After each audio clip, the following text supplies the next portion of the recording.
Good afternoon and welcome. We'll give folks a bit of time to join and start in just a couple minutes.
Hello, everyone.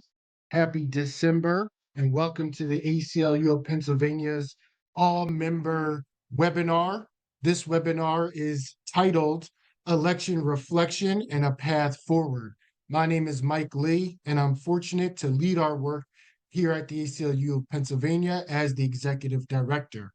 I would like to thank all of you for joining us here today, taking time out of a busy Thursday to share with us, the ACLU community. The work to advance our civil liberties takes all of us: staff, volunteers, clients, community partners, volunteers, supporters, and most of all, people like you, dedicated to fighting for Pennsylvania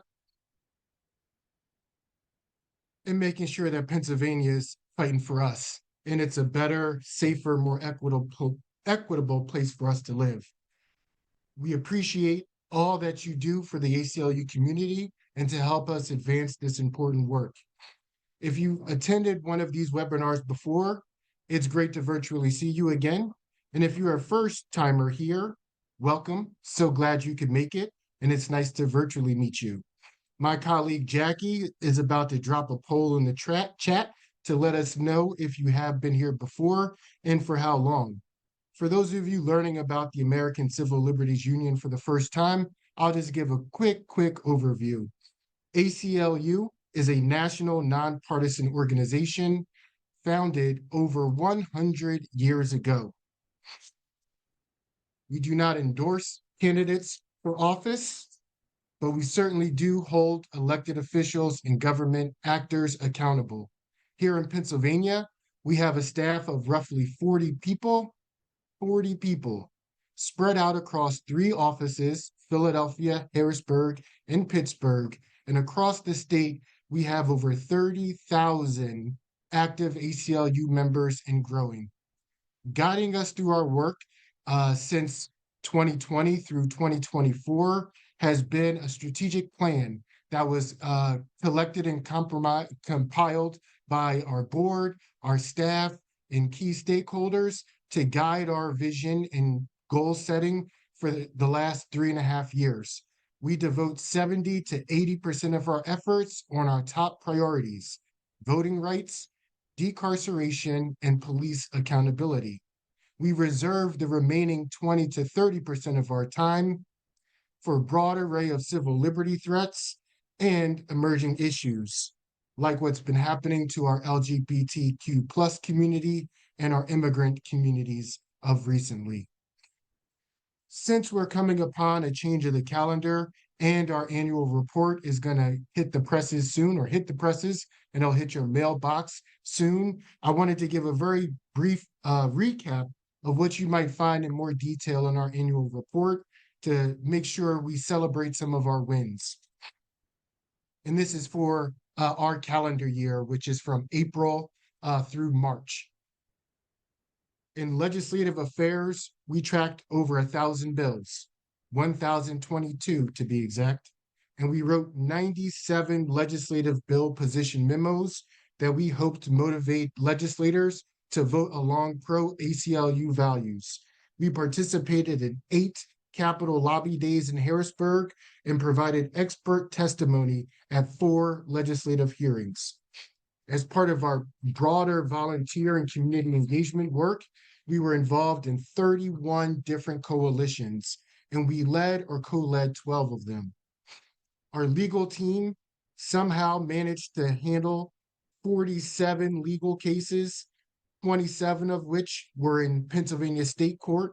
7 of those cases reached our highest court of Pennsylvania, the Supreme Court of Pennsylvania, and 20 of those cases were or are being litigated in federal court. We filed 3 complaints against DHS's Office of Civil Rights and Civil Liberties, and we received over 1,000 electronic intake requests for us to review if civil liberties were being violated. We've leaned in and needed the help and support of over 90 cooperating attorneys who donated over 3,500 pro bono hours of their time. It takes a village to do this right, and it takes the people to have the power. Now, centering us on today, as you can imagine, most of our work, even within that framework of our strategic plan, has focused around safeguarding democracy and your rights as a Pennsylvania voter.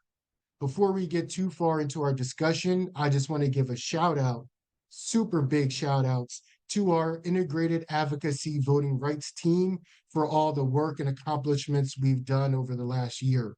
We don't measure our success at the ACLU of Pennsylvania in who wins an election. We measure our success in making sure that every eligible voter who wants to vote can vote, and that vote is counted. So our discussion today will focus on our work gearing up to the election day, and now that we've held an election and everyone believes the outcome, what we're doing moving forward into the next calendar year. This is a very real-time conversation. Earlier this week, all of our management team from different parts of the state came to Philadelphia to continue to talk about how we're going to build our firewall for freedom. There'll be a little bit more on this later. But we're continuing to unfold our strategy and approach. And that includes hearing from our different stakeholders and coalition members, from our ACLU community, in coordination and collaboration with our other ACLU affiliates and ACLU National. As we continue to refine and release our plans, I'll commit myself to make sure you're updated and in the know. And if you're ever wondering, what else can I do to support the important civil liberties that I care about or that I believe are threatened? Well, you already did one good thing by coming here today. You can also think about becoming a trained ACLU-PA volunteer. You can think about committing to understanding the underlying issues that we're facing and how you can activate and inspire and persuade your community to align their values with ACLU values. And if you're in a position, you can give a gift to support this important work. But you can also do a trifecta and volunteer, persuade, and give. But before we get started, I want to read through a few logistics. First, as an FYI, this webinar is being recorded. We will plan on posting this as well on many different platforms. So please share the knowledge and guide others to this video when it is released so more people can gain information and insight. Second, if you need closed captions, you can enable that feature at the bottom of your Zoom screen underneath the phrase live transcript. Third, we will be utilizing the question and answer function during this Zoom. So please engage with us, send us questions and your thoughts and comments. And with that, I'd like to bring out my esteemed colleagues and panel, beginning with our moderator, Liz. accompanied by a wonderful panel of directors and deputy directors of Danitra, Vic, and Andy. And I will allow you all to introduce yourselves as we get going into this panel. So thank you, Liz, and please take it from here. All right, great. Thanks so much, Mike. Hello, everyone. Again, my name is Liz Randol. I am the legislative director here at the ACLU, and I split my time between the Harrisburg and Pittsburgh offices, and my pronouns are she, her. But just wanted to start by welcoming everyone and how pleased and happy I am to be here to help guide us through this very important conversation. And specifically, thank you to my colleagues, Mike, Andy, Danitra, and Vic. Thanks for carving out the time today. So our conversation for the remainder of this webinar is going to be in two parts. First, we're going to focus on our work in the run-up to and on Election Day. And second, now that we know the outcome of the election, we'll discuss how we've been planning for a second Trump presidency and our path forward. I have questions prepared for our panelists to start our conversation today. And after each one of these sections, we'll open it up to questions from you all as participants and viewers. As a reminder, you can submit questions at any time using the Q&A feature at the bottom of your Zoom panel. All right, so my first question is for Danitra. Many people know the ACLU due to our legal prowess, but of course we are so much more than that. Part of our strategy in advancing voting rights happens in the courtroom, and we'll hear more from Vic about that soon. But you can't change systems without inspiring people and building a ground game. ACLU-PA has stepped up its approach this election cycle, for sure. And so, Danitra, just hoping you can help describe a bit about how we've been building power through our ground game and county level advocacy.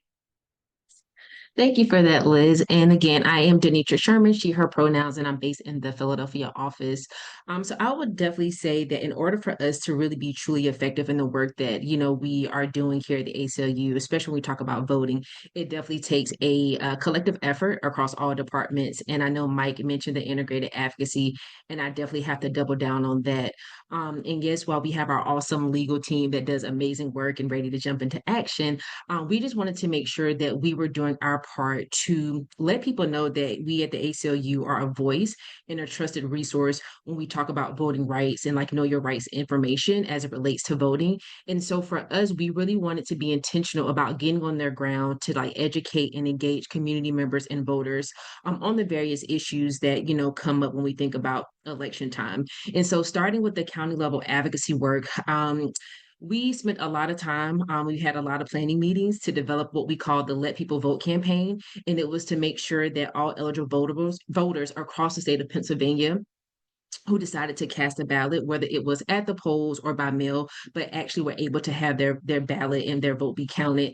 And so we invested a number of, when I would say a lot of resources into some key counties, but especially Berks and Lancaster, to make sure that we were doing our due diligence to see if we could get pro-voter policies passed at the county level.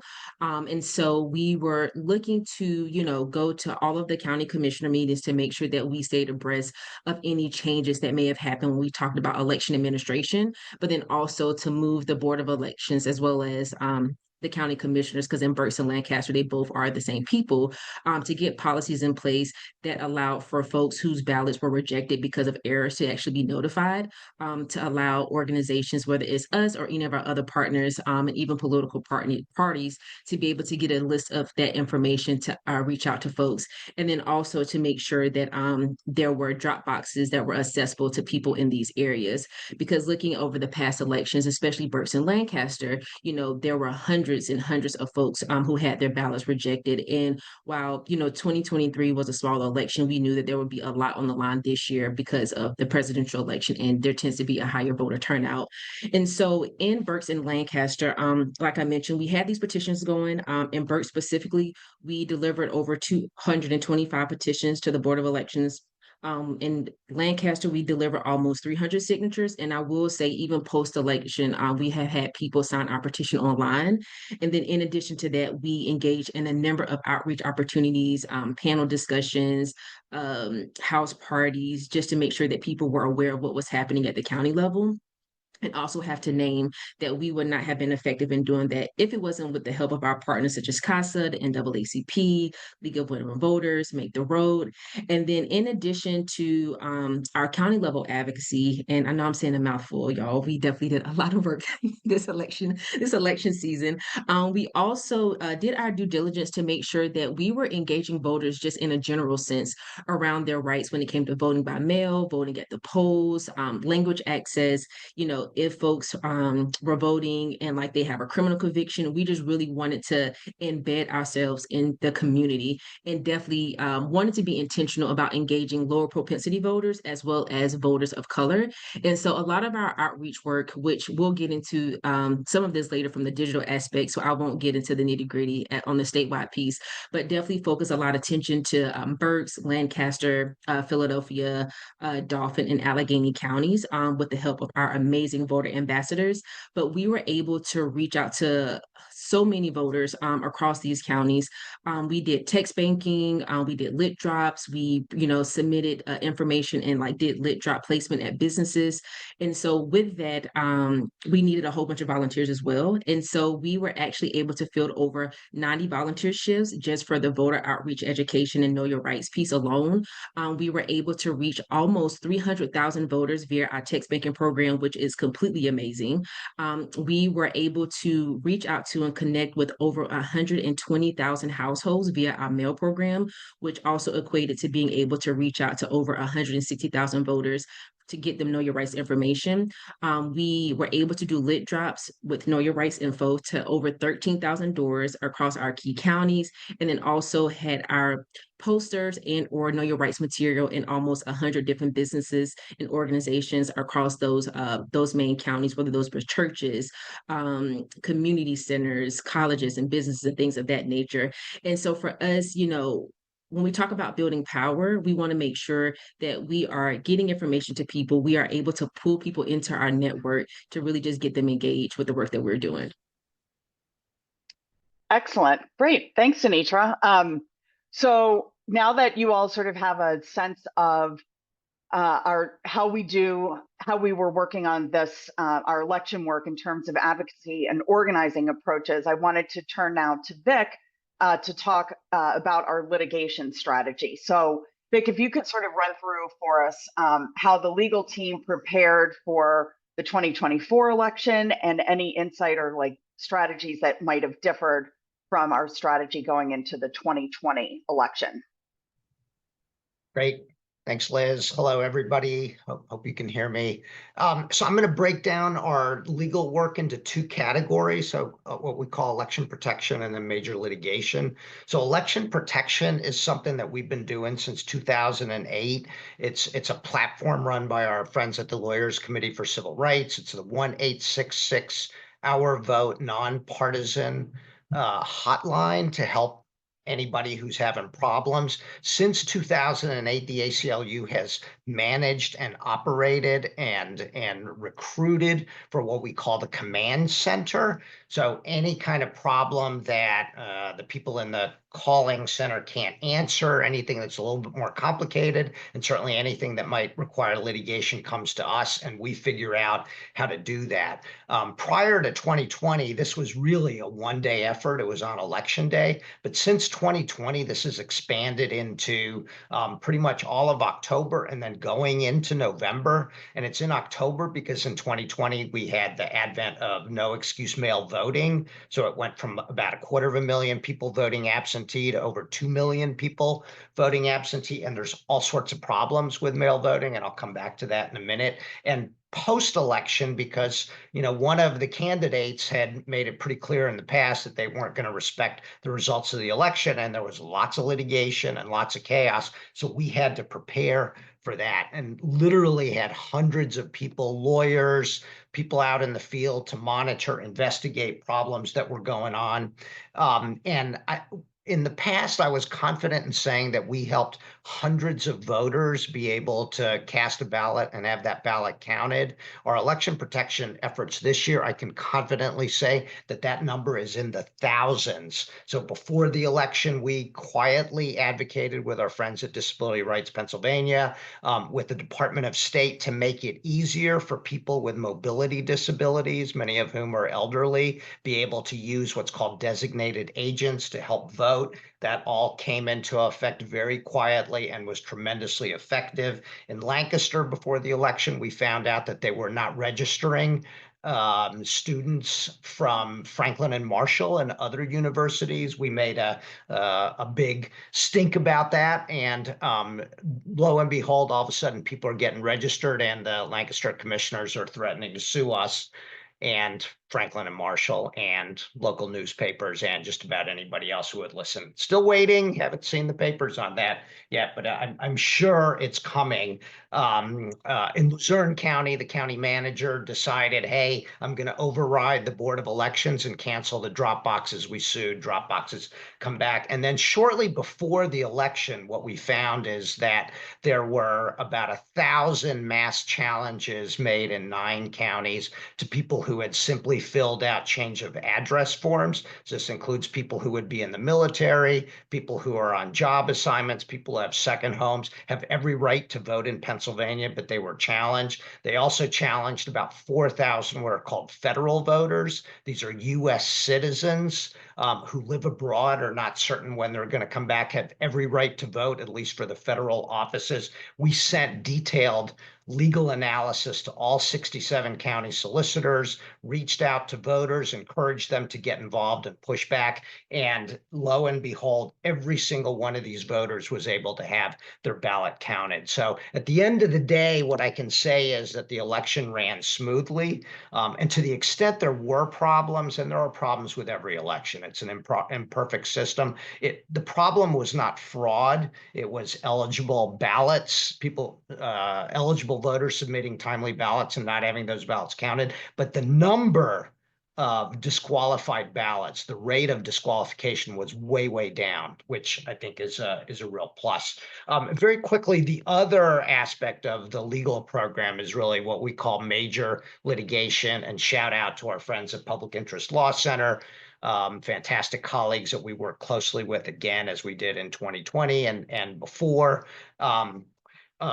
Contrary to 2020, when we were almost entirely on the defensive, and it was, I'm just going to name it, there was one political party that wanted to make it harder to vote, especially for male voters, was the Republican Party. We were on the defensive fighting against their lawsuits. In 2024, we took the offensive, and all of the major litigation in Pennsylvania that you were reading about and not seeing the ACLU mentioned, I guess it's too hard for some reporters to write ACLU. All of those cases are ACLU cases, and they kind of fit into 2 buckets here.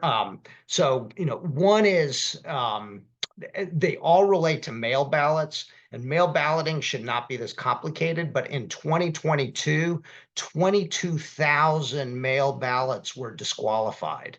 That's a huge number that really frightened us. Half of those are for people who made errors or forgot to put the date on there. We spent 2 years in federal court. We're unable to fix that problem, thanks in part to the U.S. Supreme Court, which vacated a nice victory we got a couple of years ago on technical grounds.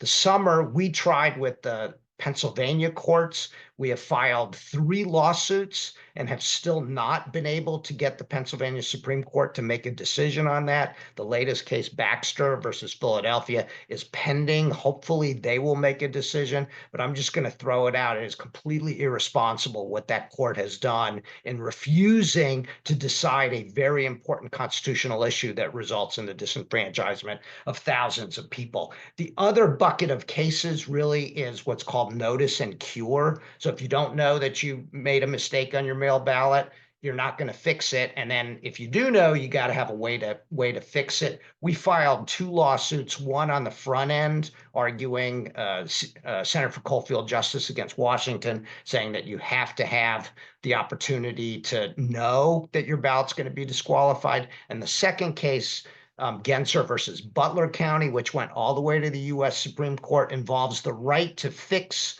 your mail ballot mistake with a provisional ballot. We won that in the Pennsylvania Supreme Court. The Republicans asked the U.S. Supreme Court to block it, and they refused to do that. Nearly 10,000 voters had provisional ballots counted in this election. So let me just close by saying that I think it was a success because we shrunk the disqualification rate. It's well under, I think it's well under 10,000. We're still looking to see what that is. But I can't say enough about the incredible team that I had working with me in doing all of these cases. There's still work left to be done. We're still going to have elections. Relax, I'll come back to that. Thanks. Thanks, Vic. And just, I see that there's some questions starting to populate in the Q&A section. We will definitely get to those. So after we hear from Andy, we're going to take the next, right after this section, we're going to do Q&A on this particular part of our presentation. So Andy, I'm going to turn it over to you to discuss how our incredible comms team has worked in tandem with the rest of our departments to help inform our voting rights work and to amplify the messages and information that we provide in terms of the incredible work that we're doing in both like legal and our advocacy and policy departments. Sure, thanks, Liz. And as you've heard from Danitra and Vic, the consensus among the team was that the most important thing for voters to hear and understand was what their rights are as voters and what do they do if they run into problems. So, referring to the election protection work. And so from a comms perspective, we used whatever means we could to get that information into the hands of voters, making sure that they didn't make mistakes that could lead to their ballots being disqualified, or if they hit barriers of some sort, either their own mistakes or barriers created by others, that they had a way to resolve that. So we did that in a number of ways. And probably first and foremost is that we ran a $200,000 ad campaign that stretched across a wide variety of platforms. And that was supported by our national office, supporting us with a grant that made that kind of campaign possible. So we were on broadcast radio. Broadcast radio still exists. You all got your Spotify Wrapped yesterday, but there is still over the air radio, and a lot of people listen to it. We were on a hip hop station in Philadelphia where the median age is 37 of their listeners. So half the people listening to that station are under the age of 37. The Spanish station in Philadelphia, the median age is 39. So broadcast radio is still an area where we can reach people. And we were on the air in Philly, Lancaster, Harrisburg, Allentown, and Pittsburgh. So we ran that. We also, of course, it is the digital age. So we were running digital advertising in a variety of ways that included Google ads and on YouTube, also on Meta, on Facebook and Instagram. And we worked with two media companies, one out of Philly, one out of Pittsburgh, iHeart in Philadelphia and Steel City in Pittsburgh, where they were able to run digital ads for us as well. So they would run what's called a location display ad. So if you ever been on a website and it's ad supported, there's a chance that there's some other media company that got that content placed there. And that's where our content was running. We are in the era of streaming TV. So we were on Hulu and Disney Plus. We were on podcasts, both English and Spanish. It was pretty satisfying when a couple of our colleagues at a staff meeting, including Liz, said, "Hey, I was listening to my podcast and I heard our ad." So that was fun. We were getting podcast listeners. And also we work with a consulting firm out of Arlington, Virginia called Communication Shop. And ComShop, they specialize in reaching Latino audiences, and they were working with us to get our content placed on websites that were popular with Latine consumers. And then finally, there are some niche media outlets that we've worked with for years here in Pennsylvania that have given us coverage on issues we're working on. I'm thinking of like the Philadelphia Gay News, Word Radio in Philadelphia, which is a public affairs station. We ran advertising with them as well. And we made it a point to, identify key voters in key places. So Danitra mentioned some of the key counties. The full list ended up being about 15 to 20 counties, as well as Black and Latine voters and younger voters. And we were trying to reach people in those key places and key demographics. All told, that advertising campaign, our content was seen or heard 6 million times between the middle of September and Election Day. So the content was out there, and we also saw, as you can imagine, a huge jump to our website, to our Know Your Rights voting page, which is fantastic. And it just puts I think it also helps the organization in that people know the ACLU of Pennsylvania is going to be out there defending the freedom to vote. Now, having said all that, there are other forms of comms content that supported this work. We, of course, had organic content on our website as well as on social media. We had blog posts with Know Your Rights content. We had our own podcast. We had, the standard static social media posts. We collaborated with Abolitionist Law Center on a video about voting with a criminal conviction. And our friends at ComShop created a series of Spanish videos. Some were about the basics of voting and voter registration. They did one on being trans and voting and what the ID requirements are. So we had a lot of different types of content. Danitra mentioned direct mail, and the comms team was supportive with that. And I also want to mention earned media. So this is standard news coverage. We just compiled our clips document, and from the end of May, when we filed our lawsuit against Washington County that Vic mentioned, until the end of November, so that's a 6-month span, we had more than 400 news clips in Pennsylvania, around the country, and around the world. I was just looking at it before the call started, and we got coverage everywhere from the Indiana Gazette in Indiana County, Pennsylvania, to the Philadelphia Inquirer, to the Washington Post, to the BBC. And so our earned media was really strong as well.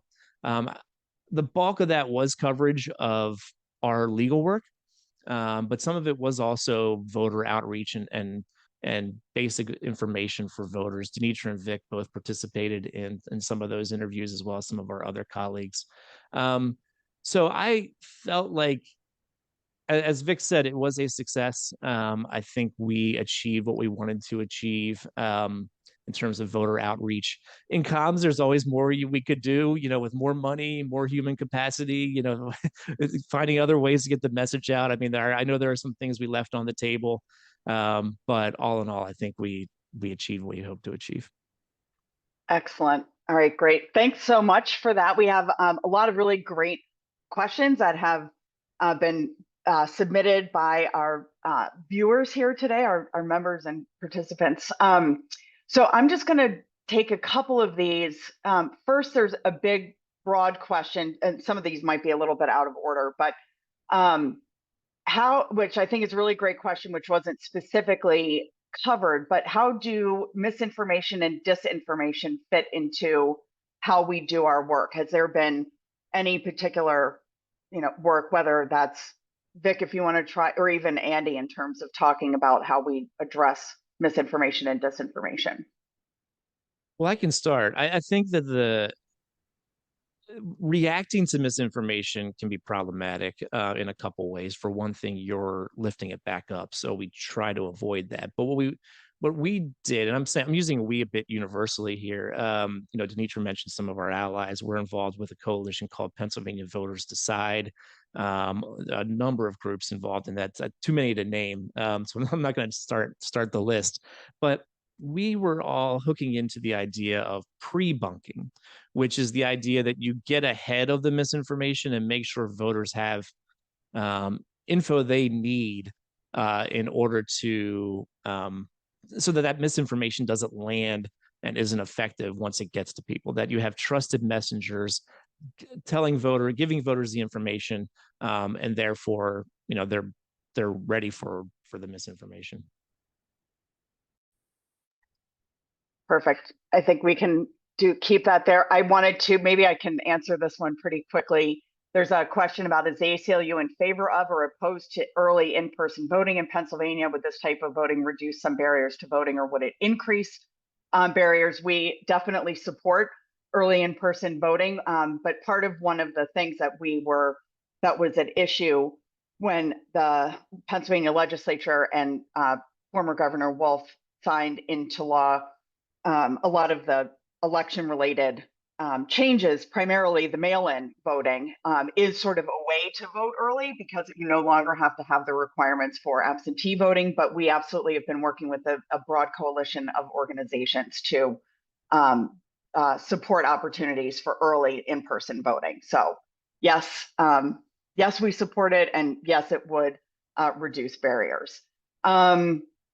So there are a few like sort of specific questions, and some of them I think are somewhat legally. So someone asked, and a lot of this is around notice and cure, but someone was asking if their information is correct, how the voter ballots that required a simple correction like the date on the ballot envelope, how did that get shot down by the Pennsylvania Supreme Court? This person was on one of the voter protection groups, which cured ballots.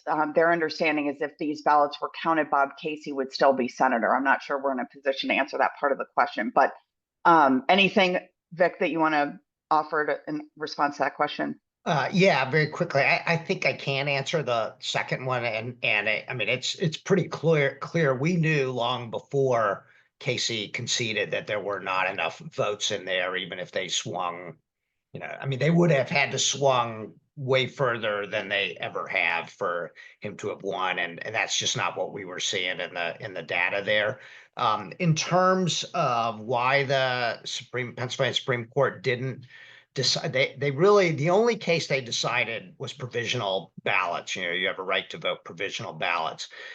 They have ducked the issue of what happens when you put an incorrect date or forget to put a date on there. So it's not true that they haven't, that they've ruled against us on that. But as I said earlier, it really is inexplicable why they ducked that issue, why they refused to rule, because even this year when the disqualification rate is down, you're still talking thousands of ballots. Probably less than 5,000 ballots were disqualified because of the date. But that our third case, and probably our last case, is pending before the Supreme Court. The Republicans have asked them to take it up. We won that case below.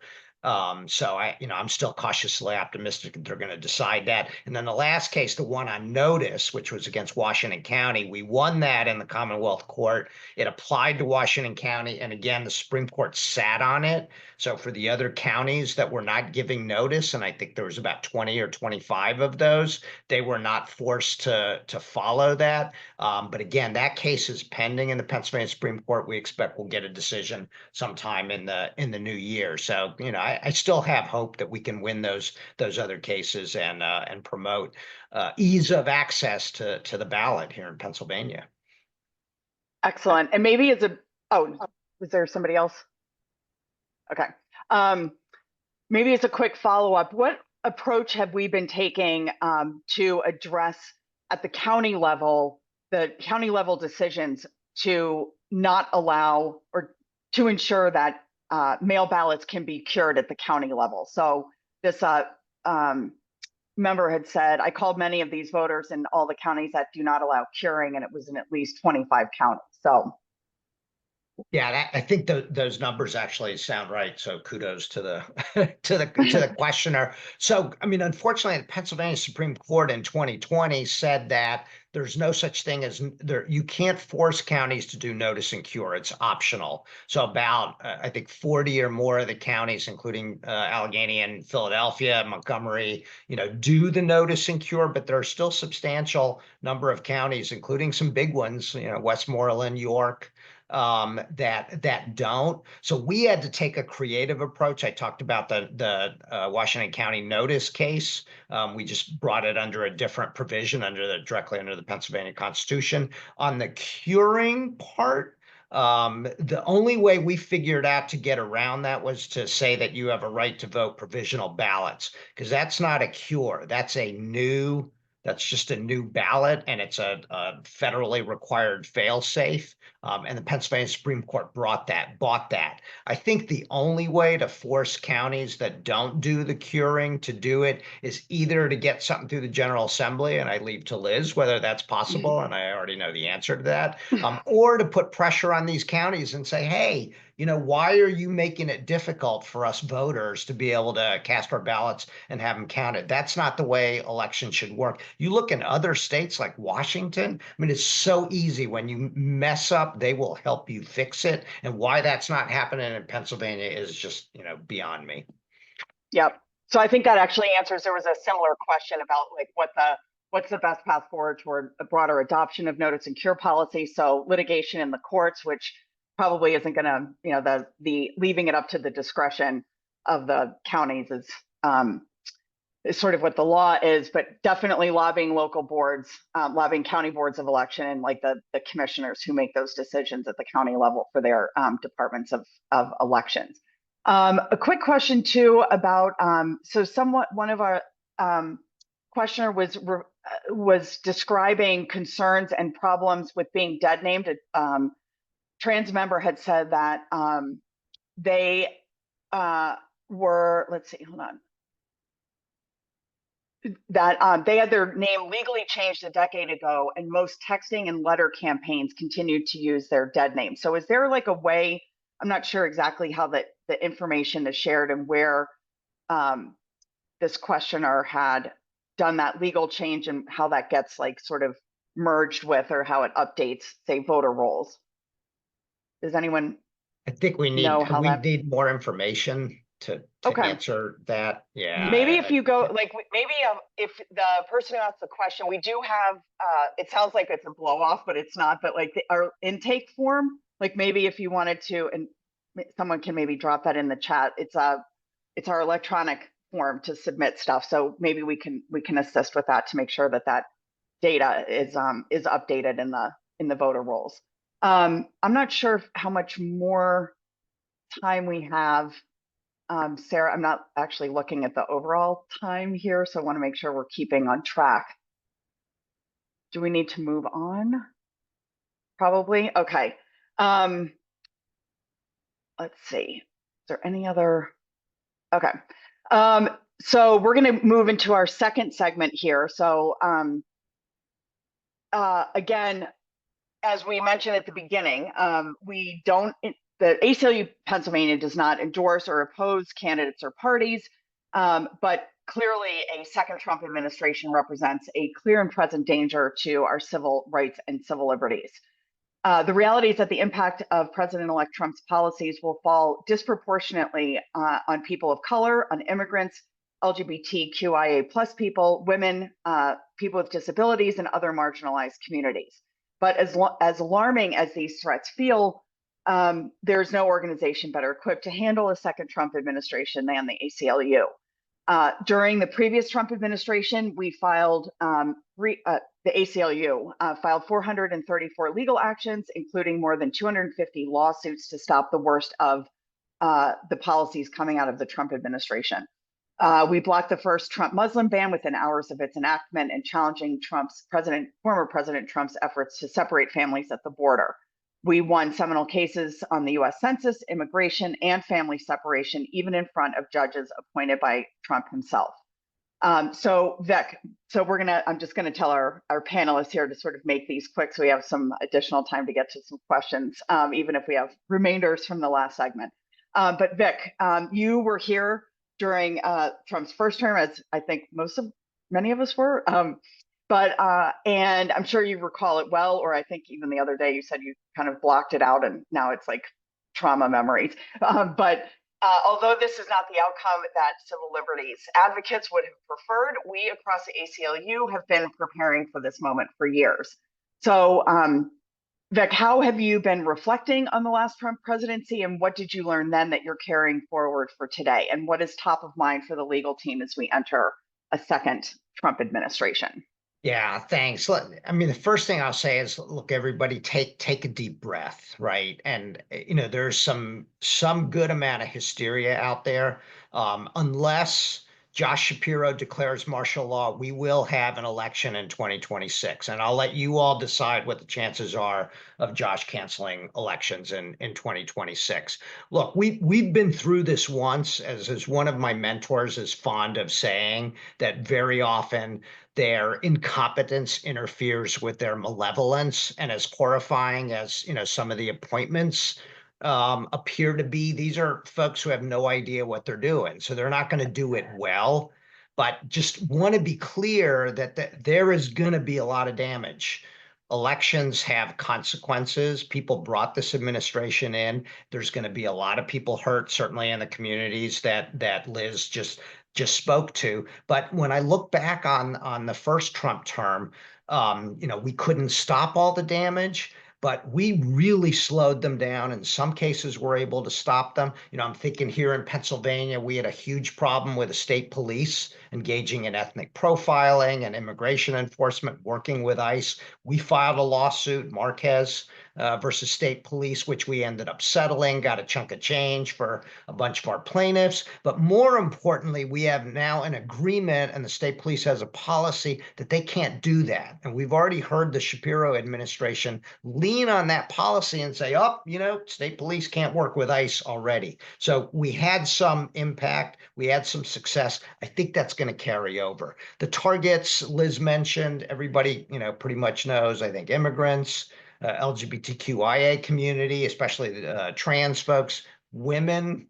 Hello, I don't think I need to say more. They're going to weaponize religious liberty to promote discrimination through so-called conscience clauses, and they're going to go after dissent. Let me just say two final points. One is that I want to distinguish between Trump and Trumpism. So Trump, in my mind, is what the federal government does on its own, right? But like looking at immigrants' rights, they do not have the resources or the personnel to achieve the ambitious goals that they have to round up and deport all these people. The only way that's going to work is to conscript local folks. So whether it's police departments who are helping them round up immigrants, whether it's local school districts tamping down on the rights of trans folks, or local folks, and there's a lot of them who are his acolytes, who are in positions of power, who are going to feel emboldened to take bad action. We saw that the first time. We see it again. This is made for us. This is rapid response, legal action. We've been doing it for 100 years. We're really good at it. Last point, very, very quickly. Sarah and the development people are telling me that we're not going to see the kind of bump that we saw in donations that we saw in Trump 1. I mean, we're seeing a little bit, but I got to say, folks, we need lawyers. I have 10. I could use another 10. I have no expectation of getting that many, but boy, you got spare change laying around. Please, please, please give, because we need more lawyers. More lawyers means we can do a better job at the resistance and help more people. Thank you. I'll shut up. Bye. All right, thanks. Okay, great. Andy, how about on your end in terms of lessons learned from the last go around, and how has the comms team sort of adjusted to this moment? Nick must know there are some board members on this call, this webinar, because now he's pitching for next year's budget. So I think I've been thinking a little bit about this, and I do think that as someone, I've been involved in activism and advocacy for 24 years. The first issue I ever worked on was the death penalty at a time when support for the death penalty was well over 70%. And I think that in this time, the important thing from a comms perspective is to continue to make the case for civil liberties, for the communities that are served by what we do, and for our freedoms. This is a microcosm, a very, very microcosm in comparison to dealing with Trump. But I think about the work we did in Central Bucks from 2022 and 2023. This was a school district where Moms for Liberty had basically taken over the school board, and some terrible things were happening, particularly toward LGBTQ kids.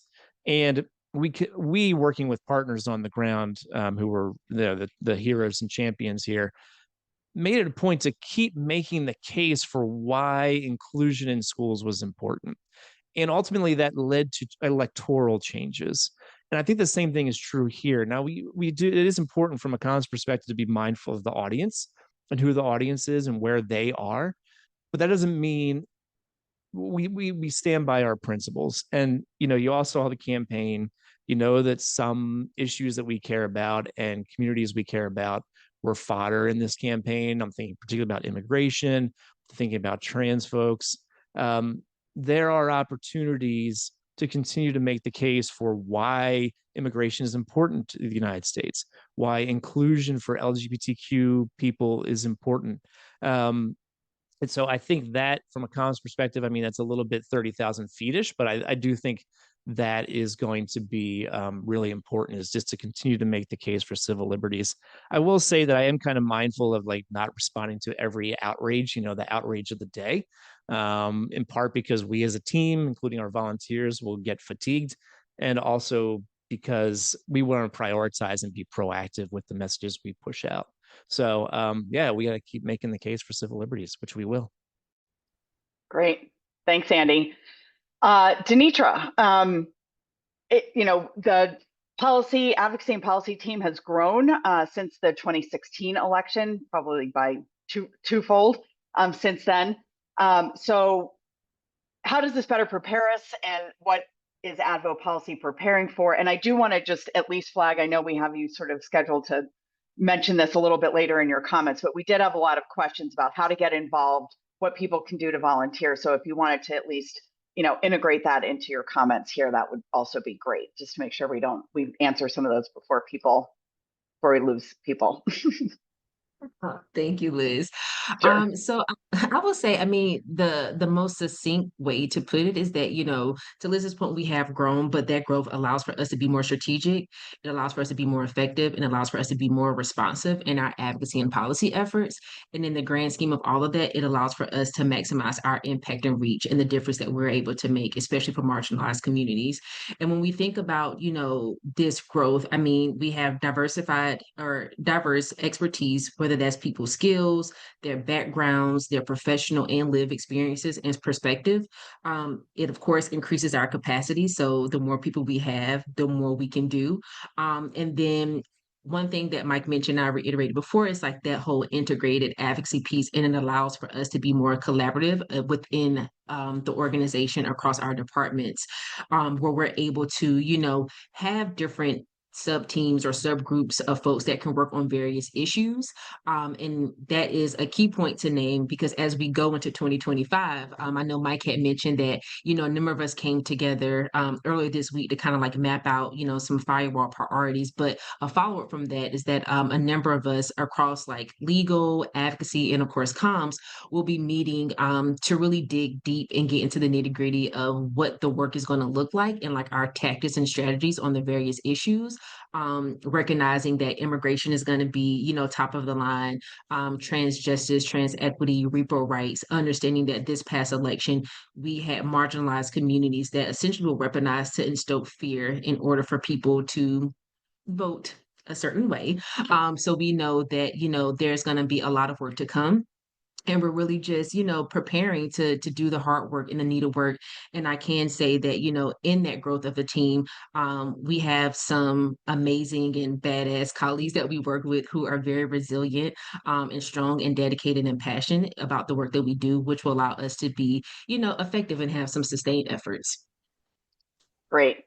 Thank you. So I'm going to use my moderator's discretion here to sort of jump to, and maybe within the next 2 minutes maximum, because I want to be able to get to any of these questions at the end. But Mike, I wanted to transition over to you and sort of provide a little bit of context about our Firewall for Freedom playbooks. So before the election, ACLU National and convened a lot of meetings with affiliates to develop 2 playbooks that they sort of named Firewall for Freedom. One that focused on state level action, and the other that focused on municipal action. Those playbooks offer recommendations for proactive policy action. Not all of the recommendations in those playbooks are possible or even necessary in all states, so it was meant to be applicable across the board to all of the affiliates. But they do provide an incredibly useful and thoughtful roadmap of options for responding to the civil rights crises we anticipate in the second Trump era. My colleague Jackie is going to place a link in the chat where you all can learn more about the playbooks. And as Mike referenced earlier, the ACLU-PA is creating a Pennsylvania specific firewall. So wanted to turn it to you, Mike, just to kind of give perhaps a quick overview or summary of the morning that we spent together earlier this week on Tuesday for our collective discussion about PA's Firewall for Freedom playbook.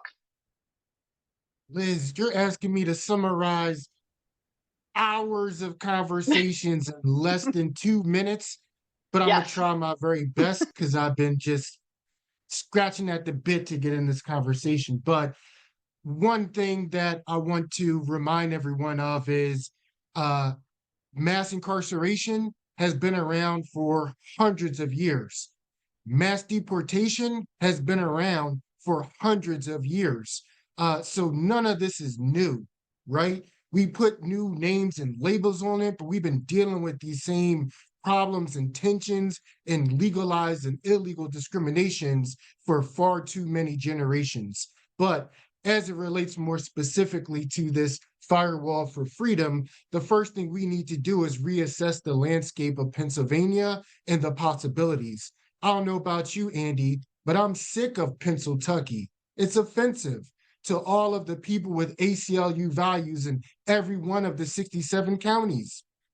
So we need to divorce and decouple this idea that we can just write off parts of our Commonwealth or people more specifically. And the voter rights work that we did really highlights the unique way that we can take people, trained volunteers who show up to Board of Election meetings and say, that looks racist. I don't think you should do that. I'm going to call this coalition to see what's up. This looks like it's going to violate people's rights. We need to make sure somebody's taking a second look at that. And that's one of the main things that we want to do is train people up to be our ACLU values in the field, to be our eyes and ears in all of these different counties, in these meetings, because that's where the discrimination meets the bodies, right? Who is allowing these officers to pull over cars for no reason, whether it's Black people looking illegally for a gun or someone who presents themselves as illegal immigrant, or your immigration status can be determined by the shade of the windows of your car. It's just nonsense. And we are going to work on the human impact of this, the legal impact of this, and the narrative impact of this Trump and Trumpism as it reflects in Philadelphia. And I'm sorry I took an extra 45 seconds. Back to you, Liz. Unacceptable. Okay. Thanks, Mike. All right. So I just want to move now to trying to get through some of the questions that we have in the Q&A function here.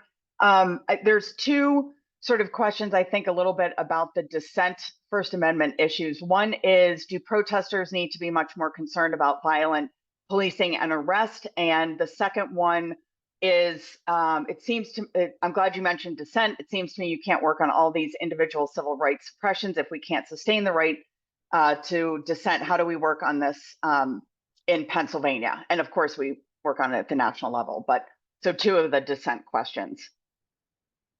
Vic? Or anybody? So, I think that, everybody's a little nervous because the Supreme Court has become a decidedly uncivil liberties friendly court. The one area where that is an exception is on sort of free speech and assembly. Doesn't mean that's not going to change, but as things stand now, we're still, in the legal department, if there are First Amendment violations, the plan is going to be to go into federal court. I think there's a lot of things that the Trump administration or Trumpism could do about dissent, and they're going to do that. I don't think it's going to happen right away. And there are lots of things we can do. Certainly, there's lots we can do with litigation. As somebody said earlier in the call, we're trying to leave more space so that we can be ready to be reactive. And a lot of that reactivity is going to be around dissent. And it's not only protecting people going out and protesting, it's, challenging investigations of groups that they don't like, or surveillance. I mean, a lot of this stuff happened after 9/11 under the USA Patriot Act. We were very involved. I remember we had to, challenge surveillance of the Thomas Merton Center in Pittsburgh at the time, and we're wildly successful. So are there going to be attacks on dissent and dissenters, including probably the ACLU? Absolutely. Do we have tools that are still going to be available to us to fight back? Yes. And frankly, I mean, this is our wheelhouse. I'm kind of excited to be back in federal court doing First Amendment work. And if I didn't say before, I need more lawyers to help me, I'm going to say it again. So Okay, Vic. Liz, I'm Um, sorry. Hey, Liz, yeah. sorry, really quickly, I'll be quick. Also, just to add to Vic, also have been having a number of organizations that have been reaching out to us for like know your rights training, especially as it relates to protesting.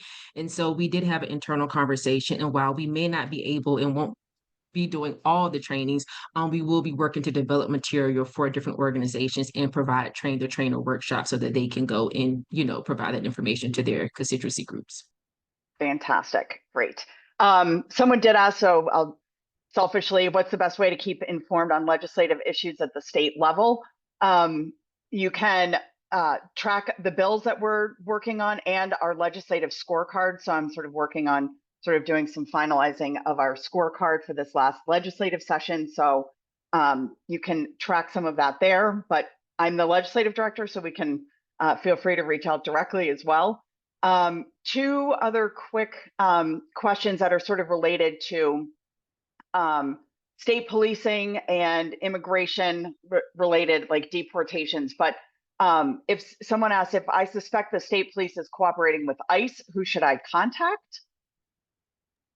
Yeah. So earlier in the chat, we put in the intake online intake form, complaint form.